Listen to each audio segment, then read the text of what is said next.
So what do the newspapers make of Manchester United's plight? Mick Dennis from the Daily Express Morning. is here. Morning, Mick. What are they saying? Well, there are various puns on the back pages. You know I'm not a fan of them, but let's have a look at one on the back of the Sun this morning. Their main headline is humiliated. I don't think that works at all. But let's have a look at the three pictures above. Three pictures of Sir Alex Ferguson in the stand at Chelsea reacting to the goals. The caption is a bit ambiguous, suggesting that they might be three pictures for three goals, but clearly that's a sequence of pictures. But it is an exaggerated reaction to what went on. Fergie feeling the pain as well, and of course sitting like Banquo's ghost as everything goes wrong for David Moyes. I think that the whole package on the back is I don't know if we can go back to it, but not only do they have the pictures of Sir Alex and that headline, they have the second deck. Jose United have blown the title now, and they've got a league table. We are below that. They have a league table. Almost no more needed to tell the story of what's gone on there. But I did find some more. Alan Hansen's quite interesting in the Daily Telegraph. He talks about the pain of falling out of a Champions League place. He uses the club he knows best as an example. He talks about Liverpool, and he says this: Liverpool went from second in 2009 to seventh in 2010. In the months and years that immediately followed, the club experienced a traumatic takeover, lost their star striker, Fernando Torres, who cited his desire for Champions League football, had 4 managers in 3 years and spent over 100 million on players. They are still trying to find their way back into the competition. Every facet of a club is affected if they are not in the European Cup. In terms of finance, prestige and ability to keep and recruit the stars, it doesn't matter how big you are or how illustrious your history, you cannot avoid the consequences. Manchester United will not be immune from that. And so this is what we're looking at. It's not often that I'm very prescient in what I write, but a week ago I sat down to write a column saying, remembering the end of Liverpool's era of the 80s and watching how that 70s and 80s, watching how that era ended. And it didn't end with a sudden moment. There was a slow guttering of the flame. And in 1984, I talked to the chairman after they'd just won 3 trophies and said, "What do you do now?" So John Smith, he said, "Well, we're going to win 3. We will go and win 4." And there was this imperious haughtiness about Liverpool of that era. And it was inconceivable for all of us that it was going to end. You just couldn't see the end of it. During the Fergie years, we got so used to Manchester United's dominance that we thought it would go on forever. And it won't, and it can't, and it doesn't. And we might be watching that now. And the Hansen talk about the corollary impact of falling out of the Champions League, I think, very significant. So that's yesterday. The other issue of the weekend, which is dealt with thoroughly this morning, is the Suarez-Brad Guzan clash in Liverpool's game against Aston Villa. The Daily Mail, I always turn to see what Graham Poll says. The Daily Mail have assembled their panel of experts, several of them their own writers. Jamie Redknapp, who doubles up working for you.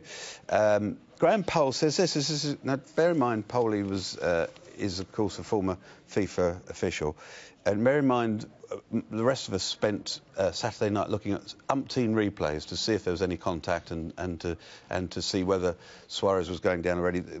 So you'd think it was difficult. Graham Poll says this: it is as clear a penalty as you want to see. Suarez did not dive. He played as the professional footballer that he is. He knew the contact would come from Brad Guzan. The speed at which the keeper came out meant a collision was inevitable.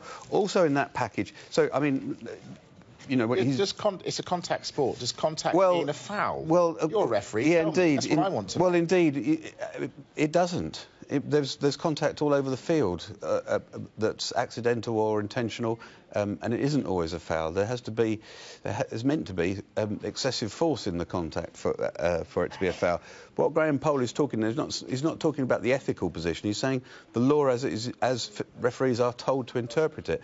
And this thing about contact in the area came about because of the directive to do away with diving. And what happened was the referees were told, look, if there's any contact at all, you can't accuse a player of diving. Now, that has been extrapolated to say any contact at all entitles the player to go down and make the most of it and all of that. In that panel of experts as well, they had Stan Collymore, there we are, bottom one, ex-Liverpool player who on TalkSport Radio at the weekend was strident in his view that it was a dive, regardless of how the law is interpreted. He looked at the ethical position, saying, you know, if a striker goes in and you blow on him and he goes down, that is contrary to natural justice and how we all think football should be played. And in response to what Stan Collymore said, he was abused roundly on Twitter, which he's used to, that poor old Stan. But what I thought was going on, which was sad, was people were dividing on club lines, the partisanship with which we view all football issues. We see it through the prism of our own bias. And Stan was abused by Liverpool fans. So I want to talk about that with the other issue that's going to develop either today or tomorrow, and that is whether Nicolas Anelka is charged for his canal salute. I'm going to assume viewers know enough about that without my explaining it. So in my paper, Albion to stick with Anelka, I'm going to this match tonight, West Brom at home to Everton. And John Ragg, my colleague in the Midlands, says West Brom are defying their sponsors. Nicolas Anelka will play tonight, just hours before learning whether he'd be banned by the FA. So the decision about whether Anelka will be charged, I think, comes before the ban with making the canal sign. Will be known very shortly. Albion sponsors, Zoopla, have asked for him to be dropped and fired because obviously when he made this decision it gave prominence to their logo in circumstances they didn't want. And Albion are saying that they'll pick him while the investigations are going on, and that includes tonight. I do think West Brom, we all understand the principle of innocent until proven guilty, but there are some circumstances in which if I did something or was accused of something in the workplace, I would not expect to be able to turn up for work. If I was accused of murder, I wouldn't expect to get bail. I know those are extreme examples, I'm not saying that, but it isn't true that innocent until proved guilty means you always just carry on with your job. And I was disappointed with the bullish way with which West Brom defended Anelka from the off, without responding like responsible employers, I think, and saying this is something we need to look at as well.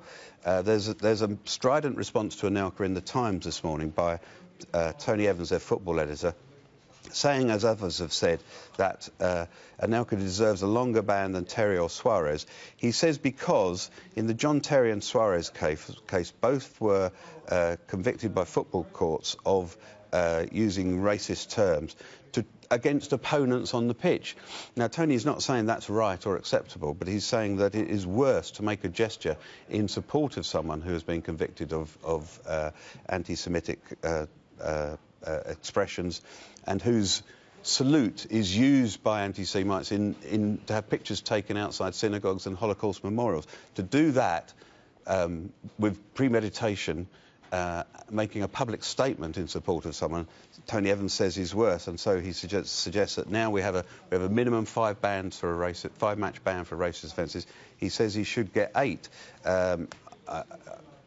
It's going to unfold in the next couple of days. As I say, I'm going there tonight. And one very more. Quickly, yeah, on the last okay. paper. The Daily Mirror, nice spread on Alistair Cook. I heard Bob Willis giving a denunciation of what's happened in this tour.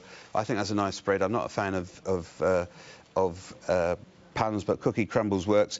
And Dean Wilson talks about Alistair Cook at his latest press conference and says this: gone was the unequivocal claim from the Test series that he, Alistair Cook, was the best man for the job to take the team forward.